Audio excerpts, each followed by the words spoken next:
বন্ধুরা, পিঠা তো আমরা অনেক ধরনের খেয়েছি। তো আজকে আমি ভিন্ন ধরনের ভিন্ন পদ্ধতিতে হাজির হয়েছি চুষি পিঠার রেসিপি নিয়ে, যেটা খেতে হয় অসম্ভব মজার আর বানানো তো একদমই সোজা। বাড়িতে থাকা কয়েকটা উপকরণ নিয়ে রেডি হয়ে যাবে এটা, আর খেতে হবে দুর্দান্ত। তো চলো আমি কি কি উপকরণ নিয়েছি সেটা প্রথমেই তোমাদেরকে বলে দিই।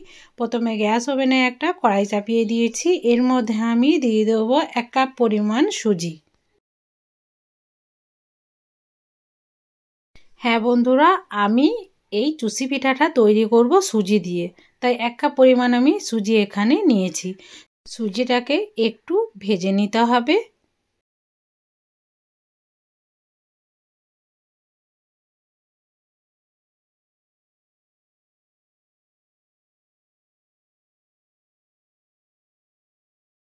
তাই বন্ধুরা, সুজিটাকে আমি দেখো ভেজে নিচ্ছি খুব সুন্দরভাবে।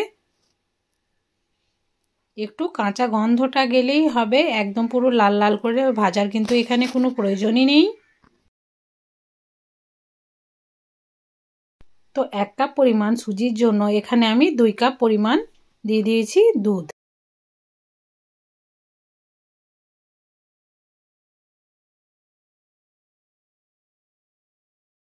তো দুধটা দেওয়ার পর ভালোভাবে এটাকে আমি মিক্স করে নেবো আর একটা ডো বানিয়ে নেবো এখান থেকে।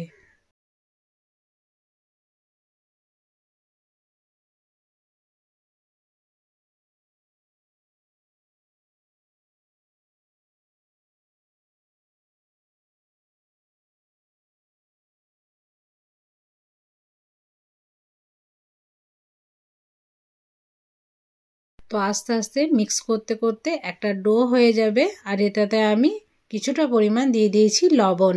এরপর আবারও ভালোভাবে মিক্স করে নিচ্ছি।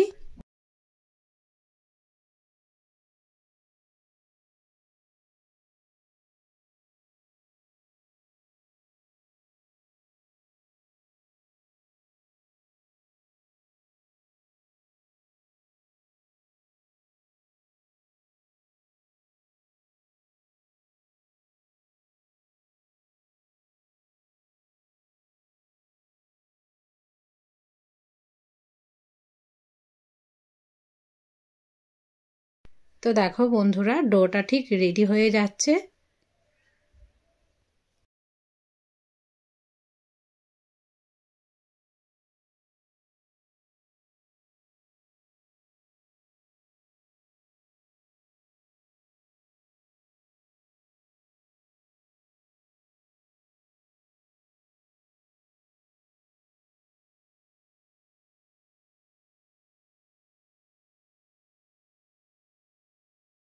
তো দেখো ডোটা এবার রেডি হয়ে গেছে। ডোটাকে আমি একটা বড় প্লেটের মধ্যে নিয়ে নিয়েছি।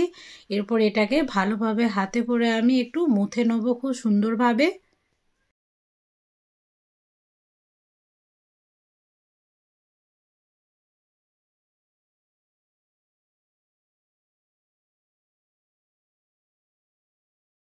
তো খুব সুন্দরভাবে মুথে নেওয়ার পর একদম সুজির কোনো দানা ভাবই কিন্তু এখানে থাকবে না। তো দেখো খুব সুন্দরভাবে আমি মুথে নিয়েছি। তো তোমাদেরকে আমি দেখাচ্ছি একদম কতটা সুন্দর হয়েছে দেখো।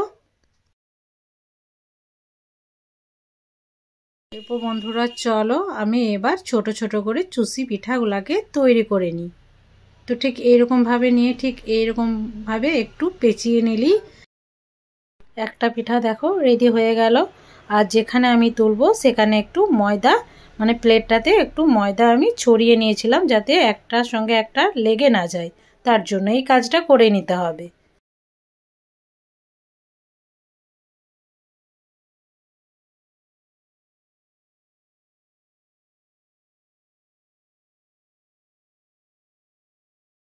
তো খুব সুন্দরভাবে এক এক করে আমি সবগুলোকেই দেখো বানিয়ে নিয়েছি। তো সবগুলোই আমার রেডি হয়ে গেছে। এরপর চলো এগুলোকে ভেজে নেব। একটু হালকা করে ভেজে নিতে হবে, তাই গ্যাস ওভেনে একটা কড়াইয়ে আমি আগে থেকেই দিয়ে দিয়েছিলাম তেল। তেলটা এবার গরম হয়ে গেছে। এরপর আমি পিঠাগুলোকে দিয়ে দিচ্ছি।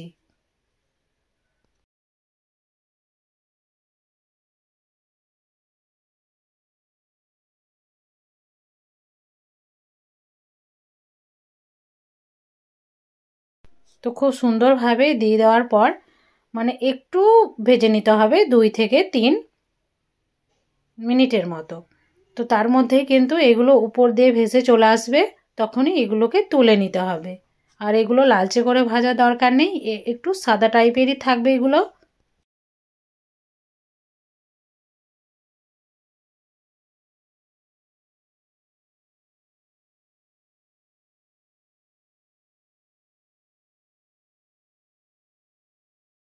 আর সাদা যখন থাকবে দেখতেও খুব সুন্দর লাগবে, তার জন্য এগুলোকে আমি একটু সাদা টাইপের করেই ভেজেছি।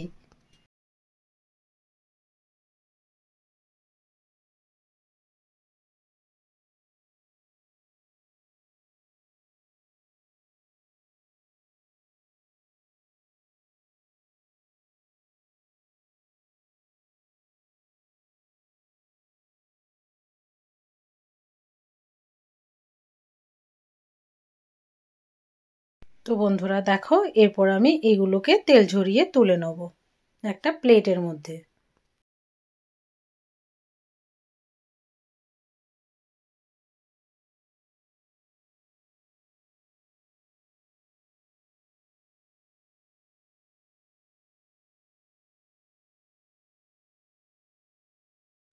তো এক এক করে এগুলোকে তুলে নিচ্ছি। তো এর জন্য একটা শিরা দরকার, আর এরকমভাবে সবগুলোকেই আমি বানিয়ে নিয়েছিলাম। তো শিরা দেখো আমার রেডি। শিরা যাই হোক কিছু কারণে আমার মানে চিনিটা দেওয়া স্কিপ হয়ে গেছে। তো 1 কাপ পরিমাণ চিনি এখানে অ্যাড করেছি, আর 1 কাপ পরিমাণ জল। এর মধ্যে 2টি এলাচকে ফাটিয়ে আমি দিয়ে দিয়েছিলাম। এরপর ভালোভাবে দেখো শিরাটা ফুটে গেছে। এরপর আমি এই চুষি পিঠাগুলোকে এর মধ্যে দিয়ে দিচ্ছি।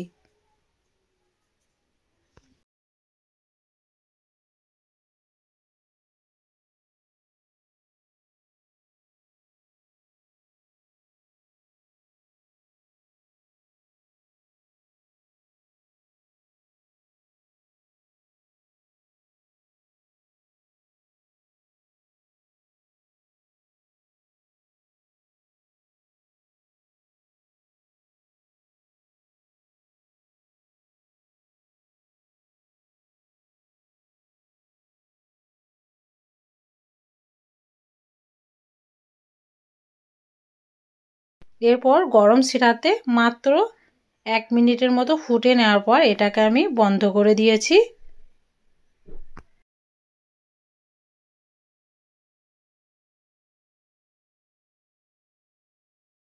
তো বন্ধুরা দেখো, এরপর আমি ফ্লেমটাকে বন্ধ করে ঢাকনা দিয়ে দিয়েছি। এরপর চলো ঠান্ডা করার পর তোমাদেরকে দেখাচ্ছি যে পিঠাগুলো কেমন হয়েছে। তো বন্ধুরা দুর্দান্ত হয়েছিল, একদম শিরাগুলোকে পুরো খেয়ে নিয়েছিল পিঠাতে। এতে পিঠাগুলো নরম তুলতুলে হয়েছিল। তো দেখো বন্ধুরা, আমি একটা চামচের সাহায্যে তোমাদেরকে তুলে দেখাচ্ছি। একদম শিরা খেয়ে ফুলে টইটুম্বুর হয়ে গেছে। এরপর একটা প্লেটের মধ্যে এগুলোকে আমি সার্ভ করে নেব। দুর্দান্ত স্বাদের এই পিঠাটা অবশ্যই বাড়িতে বানাবে, আর আমাকে কমেন্টে জানাবে যে তোমাদেরও কেমন হয়েছিল। তো বন্ধুরা আজকের মতো বিদায় নিচ্ছি। ভালো থাকবে, সুস্থ থাকবে, আর পরবর্তী ভিডিওর জন্য অবশ্যই কিন্তু অপেক্ষা করো।